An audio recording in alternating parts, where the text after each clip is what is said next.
ગામડું એટલે શું?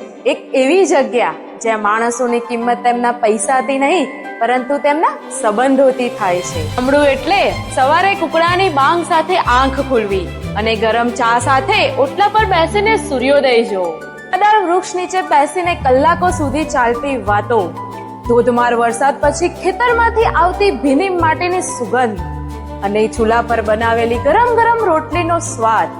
દરેક ઘરમાં પોતાનાપણું અને રસ્તામાં મળતો દરેક માણસ કેમ છો પૂછીને જ આગળ વધે. ગામડું એટલે જ્યાં બાળકો આખો દિવસ ધૂળમાં રમે અને સાંજ પડે એટલે આખું ગામ પરિવાર જેવું લાગે. ઘર કદાચ નાના હોય પરંતુ દિલ સૌથી મોટા હોય. જ્યાં પૈસા કદાચ ઓછા હોય પરંતુ સંબંધોમાં અમીરી વધારે હોય.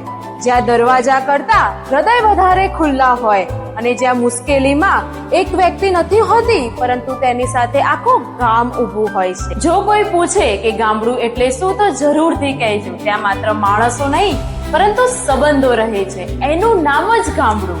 અને આજે પણ તમારા મનમાં તમારું ગામ વસે છે તો તમારા ગામનું નામ કોમેન્ટમાં જરૂરથી લખજો અને તમારા ગામડામાં રહેતા મિત્રોને આ રીલ જરૂરથી શેર કરજો.